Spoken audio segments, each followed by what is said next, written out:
반갑습니다 형님들, 안녕하세요. 오늘도 제 숲TV 생방송 와주셔서 감사드리고, 생방송 보신 형님들은 추천과 즐겨찾기, 이따 유튜브로 보시게 된 분들도 구독과 좋아요 한 번씩 눌러주시면 감사하겠습니다. 자, 이제 포스트 시즌 대진 같은 것들이 확정이 됐고요. 오늘 이제 와일드카드 시리즈가 있습니다. 자, 먼저 이제 좀 클리블랜드 대 디트로이트 시리즈는, 원래 이게 9월 초만 해도 디트로이트가 엄청 앞서고 있었어요. 근데 이거를 클리블랜드가 뒤집어 버렸다. 중부지구 우승 가능성이 디트로이트가 거의 99%였는데 이거를 클리블이 뒤집은 셈이에요. 그리고 이제 막판에 사실 클리블랜드가 좀 빠따가 안 돌았었거든요. 근데 이제 최종전에서 텍사스한테 이것도 막 질 뻔했는데, 그러면 디트로이트가 지구 우승을 할 수도 있는 상황이었는데, 클리블랜드가 이제 연장 가가지고 거기서 아마 이제 브라이언 로키오의 3런이 터졌습니다. 되게 좀 좋은 분위기 속에 포스트시즌을 들어갔다는 얘기가 되기는 해요. 들끓는 이런 열기 속에서 포스트시즌에 입성을 했는데 홈에서 치르게 됩니다. 그리고 반대로 이제 디트로이트는 마지막에 이제 보스턴이 이제 사실상 동기부여가 많이 없으니까 마지막 경기도 이제 호세 대 레온 이런 애들 선발로 내면서 좀 가볍게 임했는데, 선발상으로는 스쿠발이랑 마이즈 이런 애들이 나올 수 있다면은 충분히 경쟁력이 있는 편이기도 해요. 그리고 컵스, 얘네들이 이제 5년 만에 포스트시즌에 다시 올라왔다고 하는데 시즌 초반에 벌어놓은 게 진짜 많았습니다. 그러다가 이제 중후반부에는 그렇게 잘하지는 못했지만은 또 이제 빠따가 좀 안 좋았거든요. 전반기에는 빠따가 대단했지만 좀 후반기는 안 좋았는데, 세이야를 필두로 많은 애들이 살아난 것들이 좀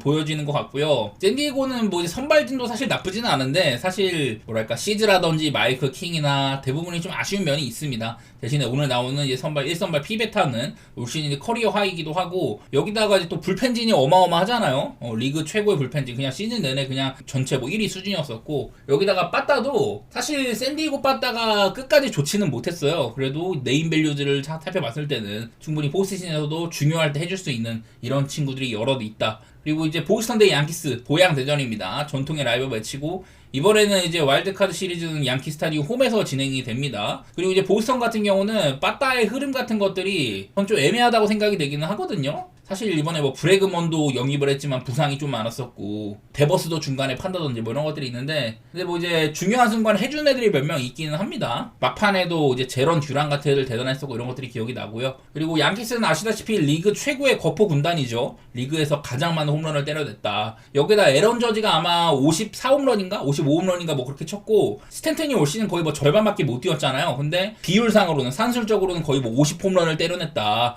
이런 뭐 핵심 듀오들도 있고, 트렌트 그리샴 같이 올 시즌 커리어 하이 홈런을 친 이런 선수가 있다든지, 양키 빠따는 어디서든 터질 수 있는 뭐 그런 것들이 있어요. 그리고 마지막으로 이제 다저스랑 신시내티인데, 사실 다저스는 선발진이 상당히 훌륭했습니다. 지난 시즌이나 뭐 이럴 때는 좀 선발진이 아쉬웠거든요. 근데 그거를 많은 영입들로 잘 채웠고, 대부분이 좀 이제 건강하게 이제 포스트시즌에 들어가는 그런 와중에 있고요. 불펜이 참 안 좋았었죠. 작년에는 불펜을 잘 영입을 해가지고 우승까지 갔지만은, 작년에 사왔던 뭐 스캇이 부진했다든지, 이 H도 사왔는데 아주 실망스러웠었고, 트레이넨도 막바지까지 안 좋았습니다. 대신에 다른 애들은 뭐 쓸만한 애들이 몇 명 있고요. 그리고 사사키나 커쇼, 아마 커쇼가 마지막 경기에 등판을 해가지고 와일드카드 시리즈는 안 나온다고 하는데, 그래도 뭐 사사키라든지 뭐 엘리케스라든지 좋은 애들 여러 명 있기는 해요. 그러니까 아마 다저스는 선발진들, 특히 뭐 시언 같은 애들도 그렇고 이런 애들을 불펜으로 돌릴 수가 있다. 여기다 뭐 빠따 같은 것들은 뭐 아시다시피 내셔널리그 최고 수준의 빠따기도 하고요. 그리고 신시티는 되게 좀 겨우겨우 올라왔는데, 신시티가 선발진이 나쁘진 않거든요. 뭐 근데 이제 헌터 그린이라든지 뭐 에버, 뭐 라텔 사온 것도 그렇고 선발진은 괜찮은데, 사실 불펜이 뭔가 작년 같지는 않다. 이런 거랑, 빠따가 제가 봤을 때 포스트시즌 올라온 팀들 중에 가장 약하거든요. 그런 부분들이 조금 보여지는 와중에 있습니다. 그리고 제가 이제 작년이랑 재작년 거를 이렇게 포스트 시즌의 점수들이 얼마나 났는지 이런 특징적인 부분들을 좀 찾아왔습니다. 먼저 재작년에는 크게 보이는 거는 많지는 않지만 아마 대부분이 이제 포스트 시즌이 7.5를 주는 경우가 꽤 많을 거예요. 정규 시즌보다는 좀 치열하고 뭐 집중력이 높고 이러다 보니까 7.5를 주는 빈도가 조금 높을 것 같은데, 오늘도 3경기가 7.5죠. 이런 것들을 기준으로 삼았을 때는 그래도 오바가 조금 많았다. 평균적으로 8.19점이 떴었고, 한 점 차 게임이나 연장은 생각보다 없었던 점들, 이런 것들이 보이는 와중에 있는데, 작년에는 조금 더 점수가 더 많이 나오긴 했었습니다. 한 점 차 게임도 꽤 있었는데요. 연장도 양키스만 연장전을 3번이나 했었어요. 7.5 기준으로는 그 전보다도 오바가 조금 더 많은 게 보이긴 하더라. 사실 메이저리그 막바지가 이번 시즌에 막바지 거의 한 10경기 동안에는 언더가 엄청 많이 나왔었거든요. 거의 한 열흘 동안 진짜 언더 게임 비율이 60% 훌쩍 넘거든요. 95승 이상을 했던 팀들도 많이 없기도 하고, 그러니까 압도적인 팀이 많지는 않았다. 그리고 종반부에는 언더가 많았다는 것들, 이런 것들이 기억이 나는 것 같습니다. 자, 그래서 이제 오늘 이제 뭐 한 4경기 말씀드려보도록 하겠습니다. 첫 경기는 이제 클리블랜드랑 디트로이트인데 중부지구 마지막까지 우승 경쟁을 엄청 치열하게 했었고 9월 3일까지만 해도 디트로이트가 한 10승 넘게 앞서고 있었지만 이거를 클리블이 결국 뒤집어 버렸잖아요. 그런 막판에 이런 양 팀의 폼 차이는 꽤나 있었다. 근데 따지고 보면은 클리블랜드도 얘네들이 좀 정규 시즌 막바지 때는 좀 그래도 연승이 중단된다든지 폼이 살짝 떨어지는 부분이 있었거든요. 텍사스와의 시리즈도 조금 어렵게 이기는 부분들이 있었고 디트로이트는 그냥 끝까지 사실 잘하지는 못했어요.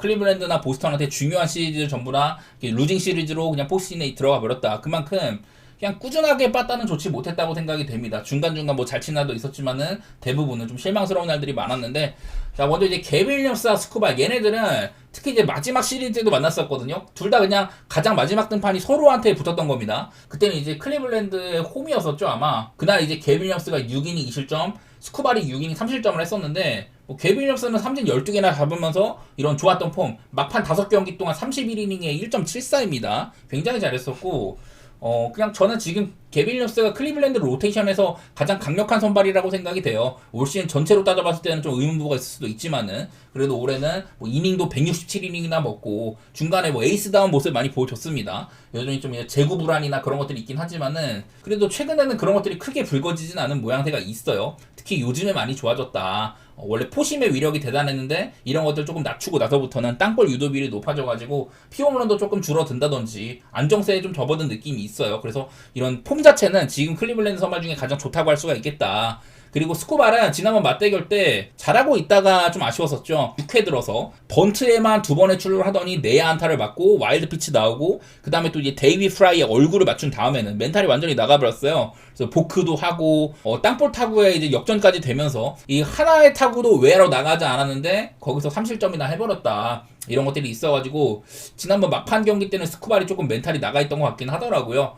그래도 여지껏 개빌 윌리엄스는 아마 포스트시즌 등판이 없는 걸로 알고 있고 스쿠발은 포스트시즌 작년에 3경기 동안 그때도 클리블랜드를 상대를 했었거든요. 이때 스쿠발은 2차전이랑 5차전에 등판을 했었어요. 그때 이제 2차전은 아주 뭐 무난하게 잘해줬었고 5차전에는 이때 6이닝 5실점 했거든요. 사이영 투수지만은 하면 포스트시즌의 압박감을 견뎌내지 못했었다. 결정적인 순간에 선발로 나와가지고 아쉽긴 했었습니다만은 뭐 욕할 수는 없다고 생각이 되긴 하더라고요. 양 팀의 선발들이 정규 시즌 활약도도 그렇고 마지막까지 그래도 컨디션이 좋았다고 생각되는 그런 와중에 있는데 두 선수 모두 다 상대 전적이 굉장히 훌륭합니다. 스쿠발도 피안타로 2049 그리고 개빌 윌리엄스도 168로 아마 개빌 윌리엄스가 메이저리그 30개의 구단 가운데 디트로이트 상대로 아마 상대 전적이 가장 좋을 거예요. 개빌 윌리엄스가 디트로이트한테 7경기 동안 1.88 굉장히 강했었고요. 그리고 스쿠발도 클리블랜드한테 통상 이제 뭐 1.64 정도로 10경기 동안 최근에 강한 모습이 둘 다 있는 애들이라고 생각이 됩니다. 사실 그래서 이 경기가 5.5를 받았잖아요. 이번에 아마 정규 시즌에서 5.5를 받은 적이 한 번도 없었을 것 같은데 야 5.5는 좀 심하긴 해. 나는 그래도 6.5는 줄 줄 알았는데 제가 이게 원래 찾아놓은 거로는 얘네들 맞대결 상으로 마지막에 시리즈 때는 8.5가 되게 많았어갖고 8.5 기준으로 삼았을 때는 언더가 상당히 많다 이런 말씀을 드릴 뻔했지만은 이게 5.5로 잡으면은 그래도 오바가 훨씬 많아요. 언더가 5번, 오바가 8번인가 그렇습니다. 13번의 맞대결 중에서. 그래도 5.5는 너무 낮은 기준점이기 때문에 맞대결도 오바가 많았었고 최근에 행보상으로도 오바가 상당히 많다. 뭐 이런 것들은 비춰줍니다. 그리고 디트로이트는 여지껏 빠따가 전혀 살아나지 않고 있는데 특히나 우한 상대로 원정일 경우 이 경우에 빠따가 제일 약하거든요. 이 기간 동안 최근에도 점수를 많이 뽑은 게 보인다.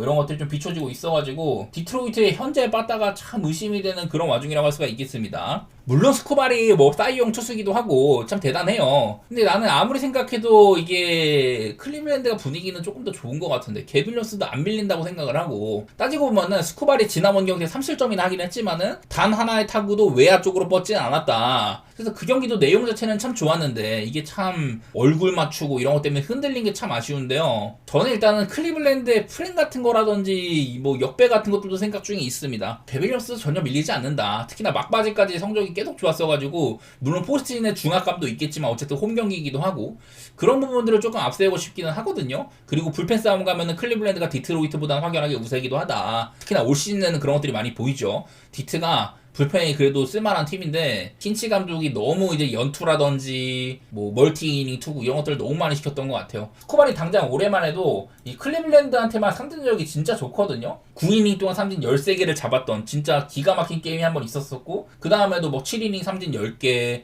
클리블랜드와 이 네 번의 맞대결에서 삼진을 40기를 잡았거든요. 진짜 미친놈처럼 했는데 근데 막바지 때 사실 스쿠발도 점점 중반부 가면서는 약간 성적이 하락한 것도 그렇고 저는 이거는 클리블랜드를 조금 더 좋게 보곤 있습니다. 디트로이트가 마지막까지 이게 빠따가 좀 안 살아난 거 그런 것들이 조금 보이는 것 같더라고요. 이게 5.5라는 기준점이 굉장히 낮잖아요. 근데 유독 포트 시즌 중에서도 이런 와일드카드 시리즈 이때가 보시면 이제 작년에 이 5.5를 기준으로 삼았을 때도 아메리칸 리그가 특히 언더가 되게 많았거든요. 4경기 중에 3번이 언더였다. 그 전년도에도 유독 아메리칸 리그가 4경기 중에 3번이나 언더였다. 이게 와일드카드 올라간 팀들 보면은 빠따상으로 지금도 이제 디트로이트랑 클리블랜드면 빠따가 굉장히 약한 팀들이잖아요. 작년 기준으로 빠따가 약했던 팀들이 특히 또 와일드카드 시리즈 때 언더가 상당히 많이 나왔거든요. 나는 그래하고 이거는 5.5라고 할지라도 사실 언더오버 건드리는 건 좀 빡세다고 생각을 한다. 오바도 1.6일밖에 안 돼요. 그래서 사실 오바를 간다고 해도 뭔가 좀 캥기는 게 있는데 맛도 없고 해서 저는 그냥 이거는 클리블랜드 쪽을 좀 보고 싶습니다. 그냥 역배 같은 것들도 보고 싶고 트렌드 한번 생각해보고 뭐 그런 마인드네요. 자, 다음은 컵스 대 샌디에고 경기입니다. 맷 보이드랑 피베타가 나온다고 하는데 이게 컵스가 지금 케이드 호튼이 갈비뼈 골절 때문에 못 나올 것 같다고 하거든요. 글쎄 이게 이후에는 나올지 모르겠는데 어쨌든 갈비뼈 골절이면은 좀 그래도 나오기 어려운 부분이 분명 있을 거예요. 맷 보이드 올 시즌 내내 컵스에서는 그냥 커리어하이 시즌을 맞이를 했습니다. 올 시즌에 구속도 전반적으로 잘 나왔었고 14승 투수에다가 3점대다. 근데 이게 보이드가 사실 2점대를 되게 오랫동안 유지를 했잖아요. 근데 막판에 7경기 동안 6.08로 아주 큰 하락세가 있었다. 참 잘하다가 마지막 때 고꾸라진 게 아쉽죠. 원래부터 커리어 사상 이제 8월달에 엄청 약했는데 8월달에 4.25로 안 좋았고 9월달에는 5.47로 더더욱 안 좋았다. 그런 것들이 아쉽습니다. 당장 생각해보면 이제 보이드가 작년에도 클리블랜드에서 막판에 로테이션에 합류를 해서 클블에서 선발로도 조금 나왔었거든요. 포스트 시즌 때. 작년에도 나름대로 잘했어요. 그런 기운들이 올해도 이어졌다고 볼 수 있다. 전반적으로 좋은 시즌이었는데 이게 마지막에 좀 일관성이 없었던 것들, 끝맺음을 잘하지 못했다. 그래서 개인적으로는 저는 좀 이제 만만한 선발로 생각을 하고 있습니다. 성적에 비해서는 공략 대상이다. 그렇게까지 보고 있고, 그리고 닉 피베타 올 시즌도 얘도 이제 커리어 하이예요. 그동안 이제 뭐 보스턴이나 필라델피아 이런 팀에서는 선발로도 많이 뛰었지만 불펜에서 롱릴리프도 뛰고 이랬었는데 올해는 그냥 정규 선발로 나와가지고 180이닝 동안 13승 투수 2점대 방울 그냥 커리어하이 시즌을 맞이를 했었거든요.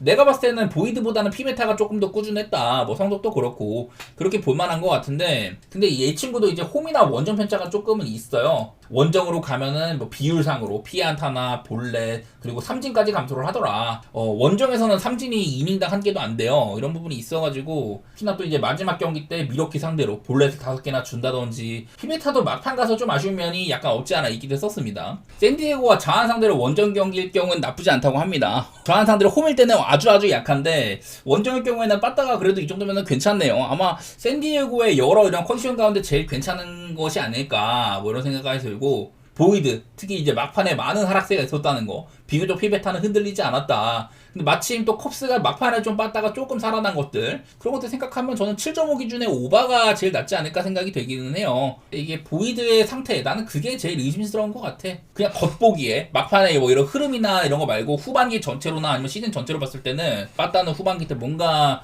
믿음을 조금 많이 못 줬었고 그거에 비해서는 좀 언더팀의 성향이 있는 친구들이다. 뭐 이런 생각이 들긴 하지만 저는 7.5 기준으로는 한번 오바 쪽으로 생각해 보고 싶네요. 나는 승리하는 쪽도 이거는 샌디에고가 조금 더 가깝다고 보긴 하는데 그건 다 이제 마운드 차이 때문에 그렇거든요. 한편으로 피베타도 원정이 조금 아쉽고 이런 것들이 있으니까 저는 뭐 샌디에고 승도 보지만은 오바를 조금 더 내다보고 싶은 뭐 그런 경기인 것 같습니다. 샌디에고 프렌이나 승리 그리고 뭐 오바 이렇게 같이 살펴볼게요. 자, 그 다음에는 양키스 대 보스턴입니다. 맥스 프리드랑 크로시에고요. 자, 일단은 프리드도 사실 올 시즌 초반에는 뭐 승수 같은 거나 여러 가지로 제일 앞서 나갔었어요. 저는 사이언까지 노려볼 만하다 싶은 시즌이었는데 양키스가 얘를 데리고 오면서 우리는 너의 어떤 이런 점들을 조정해야 할지 알고 있다. 양키 와서 커트를 장착을 했고 핵심 구종으로 자리를 잡았습니다. 그리고 이런 땅볼 유도가 원래부터 좋았던 선수였는데 시즌 중반에 확 무너졌었잖아요. 그러다가 이제 막판에 7경기 동안에는 1.55로 굉장히 좋은 상황이 있다. 프리드가 제대로 회복한 게 지금 양키스가 1선발로 내는 이유죠. 프리드랑 로돈 원투펀치가 확실히 있다. 그리고 이제 프리드는 통상 이제 포스트 시즌 이런 경우에는 조금 아쉽기는 하더라고요. 애틀랜타에서 대부분 보냈지만은 사실 포스트 시즌에 강력한 투수는 아니었다. 이런 것들은 조금 보이고 있는 와중에 있고, 사실 이제 프리드가 아마 이제 포스트 시즌에 아쉬웠던 게 정규 시즌에 한참 잘하다가 이제 막바지쯤에 컨디션이 떨어졌는데 그 상태로 포스트 시즌에 갔던 게 컸거든요. 지금은 요즘에는 포스트 시즌 성적이 괜찮은 편이다. 이런 것들은 좀 알아두실 필요가 있을 것 같고, 그리고 양키스가 막판에 또 이제 11승 1패로 굉장히 좋은 질주를 하기도 했었습니다. 양키스는 좌한 상대로 홈일 경우에 빠따가 좀 약한 편이다. 이런 것들이 있지만은 최근에 보면은 점수를 아주 잘 뽑았거든요. 이 경우에도. 그래서 양키스가 사실 컨디션 상으로는 나빠 보이지는 않는다. 물론 얘네들이 좀 불펜 리스크가 있다든지 이런 건 있지만은 막판 들어서는 데비 윌리엄스도 상승세기도 하고 베드나라는 확실한 이런 마무리를 딱 갖고 있다는 것들, 그런 것들이 양키스가 저는 나빠 보이진 않아요. 그리고 보스턴은 크로시인데 이번에 아마 사이영 2위를 받을 것 같죠. 스쿠발 다음 가는 주자였었다. 삼진이라든지 이닝 이런 부분에서는 더 앞서나가는 면모까지 있었으니까, 크로시는 원래부터 화싹에서도 후반기에는 뭐 이닝 관리를 받는다든지 이런 것들이 있었지만은 나한테 장기 계약을 안 안겨주면은 그냥 몸을 불살라서 던지겠다. 거기를 증명을 제대로 해버린 시즌이에요. 18승이나 먹고 2.59였다. 그냥 말 그대로 트루 에이스입니다. 자, 근데 이제 크로시에는 이제 좀 양키스라는 게 상대가 조금 거슬리는 부분이 있죠. 올 시즌 전체로 봤을 때는 양키스한테 잘한 편이었었습니다. 6이닝 5실점으로 올해 6월달에 한번 무너졌던 것들이 있었다. 근데 이후에는 8.1이닝 7K 7이닝 11K, 6이닝 12K 이런 식으로 양키스를 요리를 상당히 또 잘하기도 했었어요. 나는 사실 이 경기는 그냥 건너뛰는 게 맞다고 생각을 해. 빠따로 봤을 때 양키스가 조금 더 낫고, 지금 이 정도면은 마운드는 사실 보스턴이 그냥 야구세 정도거든요. 많이 앞서는 매치까지는 아닌 것 같아가지고 둘 다 내일은 이렇게 사실 이번 포스트시즌 구도 와일드카드 구도상으로는 가장 점수가 많이 날 것 같은 매치지만은 둘 다 내일은 이렇게 컨디션 오페스가 많이 떨어지는 부분들이 있다더라. 유독 근데 양키스는 이 경우에 빠따가 최근에는 비교적 나았다. 이런 것들이 있어가지고 참 이건 저는 예측하기 어려운 경기라고 생각을 합니다. 나는 만약에 양키스가 이게 크로시를 상대를 하는 거니까 배당이 조금만 더 좋았더라면 양키스를 보고 싶었는데 그러지가 않더라고요. 이 경기는 아마 피해가는 경기가 될 것 같습니다. 양키스가 막판에 이 승률이 상당히 좋잖아요. 11승 1패에다가 8연승이다. 이건 맞는데 근데 이게 전부 다 볼티모어, 화싹, 볼티모어 약한 팀들을 상대를 했던 거거든요. 그런 게 조금 거슬리네. 반대로 보스턴은 막 토론토나 디트로이트 이런 애들 상대를 했던 거였어가지고 사실 이 경기는 그냥 건너뛸 것 같아요. 참 경기가 없는데 굳이 그렇다고 해서 갈 필요는 없을 것 같습니다. 자, 그리고 마지막으로 다저스 대 신시내티 경기입니다. 스넬이랑 그린이 붙는다고 하죠. 다저스는 쓸만한 선발들이 많이 있습니다. 야마모토, 스넬, 오타니도 쓸 수 있고, 에미슈어는 오죽하면 불펜으로 보냈고, 그리고 글래소노도 쓸 수가 있죠. 한데 이제 글래소노는 마지막에 좀 경기를 던지기도 했었고, 아마 이제 퀄리티상으로는 1선발급은 아니잖아요. 일단은 스넬이랑 야마모토를 고민을 하다가 스넬을 올린 것 같다. 자, 스넬은 이제 커리어 내내 전반기보다는 후반기에 조금 더 좋은 면모가 있었었고, 올 시즌에는 사실 부상 때문에 많이 뛰지 못했지만은 그냥 아주 잘한 시즌이에요. 2.35라는 굉장히 훌륭한 방울이 있다. 여기다가 스넬은 또 이제 홈이랑 원정 편차를 봐야 되는데 11경기밖에 안 뛰었지만은 홈에서 7경기 1.17이었습니다. 원정은 4.30이에요. 딱히 뭐 최근 몇 경기나 이런 것들 볼 것도 없이 그냥 꾸준하게 이 정도 성적을 보여왔다고 생각이 됩니다. 아주 뭐 훌륭한 시즌이었다. 그리고 스넬은 또 포스트진에서도 약하지가 않았었거든요. 선발로 나왔던 기간 동안에는 많은 이닝을 먹지는 못했다고 할지라도 많은 삼진과 괜찮은 방어 이런 것들을 보여준 바가 있었다. 그래서 저는 스넬 정도면 다저스에 잘 맞는 조각이라고 생각을 합니다. 지금 폼도 사실 흠잡을 게 별로 없고요. 포스트진에서 마땅히 떨어지는 선발도 아니기도 하고, 반대로 이제 헌터 그린인데 헌터 그린은 이제 신시내티에서 뛰었으니까 여태까지 포스트진은 한 번도 못 나왔었어요. 자, 이제 신시내티라는 팀 자체가 사실 지난 몇 년 동안은 이렇게 좀 포스트시즌에 올라올 만한 전력은 좀 아니었었죠. 자, 이게 화면에 나오는 게 이제 신시내티의 포스트시즌 이런 역사 같은 것들인데, 중간에 보면 거의 뭐 한 10년 사이에 와일드카드에 한번 간 적이 있었지만은 이때 그냥 뭐 져버렸고, 그리고 올해 올라온 셈이거든요. 거의 뭐 10년 사이에 이렇게 와일드카드도 거의 뭐 한 번밖에 못 갔던 정도로 포스트시즌이랑은 좀 인연이 많이 없었는데 그만큼 전력이 좀 떨어진다는 소리가 되기도 합니다. 제가 봤을 때 아마 포스트시즌 올라온 팀 중에 가장 이런 우승 배당 같은 게 제일 낮을 거예요. 사실 선발도 다른 팀들에 비해서 엄청 앞서 나간다 그렇게 보이진 않아요. 아마 로테이션이 그린 다음에 뭐 에버시라든지 라텔 이런 애들 나올 것 같은데, 로드로도 있고 다른 팀들에 비해서 막 우수하게 앞선다 그 정도까지는 아닌 것 같고요. 헌터 그린이 정말 대단한 이런 뭐 공을 가지고 있고 구위가 대단하긴 한데, 이 친구도 부상 때문에 절반가량을 날렸죠. 올 시즌 19경기 동안 107이닝밖에 못 먹었습니다. 근데 그 중에서도 이제 홈이랑 원정 편차가 많이 있는데, 홈에서는 1.58이었지만 원정은 4.81이었다. 올 시즌 다저스 원정에서도 5이닝 동안 5실점, 안 좋은 경기를 하기도 했었습니다. 아마 그 전 경기 때 굉장히 잘했는데 다저스 원정 갔을 때는 좀 아쉬운 경기가 있었다. 이런 것들이 좀 비춰지기는 합니다. 저는 분명 그린이 뭐 100마일도 심심치 않게 꽂고 이런 건 대단한 건 맞는데 다저스한테도 이미 뭐 고전한 바가 있기도 하고 이게 양 팀의 맞대결 전적 같은 것들을 봤을 때도 그린은 다저스한테 센 편이 좀 아니었었거든요. 그린은 다저스 애들한테 100타석 동안 276 정도로 피홈런 같은 거 장타 같은 것도 좀 적었다고 할지라도 피안타율이 적은 편은 아니었다. 대신에 스넬은 이 신시내티 애들 상대로 53타석 동안 피안타율이 104입니다. 이런 부분들도 있어가지고 안 그래도 빠따 차이가 현격하게 나는데 선발 투수진도 딱히 다저스가 꿀리는 것 같지는 않아요. 스넬이 좀 이닝에 대한 리스크가 있다 보니까 만약에 짧게 던진다면 그 이후를 어떻게 좀 메꿀 것이냐 이런 것들이 변수가 될 수 있는데 포스트시즌에서는 뭐 에미시언을 좀 길게 쓴다든지 이런 것들도 충분히 가능합니다. 여기도 보면 신시내티가 좌한 상대로 원정일 경우에 특히 빠따가 개쓰레기다 이런 것들이 있는지라 안 그래도 스넬한테 엄청 약한데 스넬은 보통 좌완도 아니죠. 굉장히 잘하는 좌완이죠. 대신에 뭐 신시내티가 이 경우에 최근에는 좀 빠따를 잘 쳤다고 하긴 하는데 근데 이게 막 뭐 로버트 게서 같이 미러키에서 한 3이닝만 선발로 나왔던 뭐 로버트 게서를 만난 거였었다든지 그리고 이제 11점 낸 것도 세인트루이스의 리버라토레를 만난 건데 리버라토레한테는 6이닝 동안 3점밖에 못 뽑았거든요. 이후에 불펜을 대단히 공략을 했던 거다. 이런 것들도 있는지라 기본적으로는 좌한 상대로 원정의 경우에 점수를 많이 좀 못 뽑았다고 봐야 되거든요. 그런 것들 상으로는 그냥 무난하게 다저스를 볼만한 매치인 것 같기는 해요. 저는 빠따도 굉장히 강한 팀이고 막바지 때 폼이 크게 떨어진다거나 이런 것들도 저는 보이진 않았던 것 같아서 신시내티가 막 저력 같은 것들은 대단했던 게 맞는데 냉정하게 전력만 따지고 보면은 여러 부분에서 밀린다고 할 수가 있겠다. 저는 뭐 그런 생각이 나는 것 같습니다. 다저스를 좋게 볼 만한 게임인 것 같아요.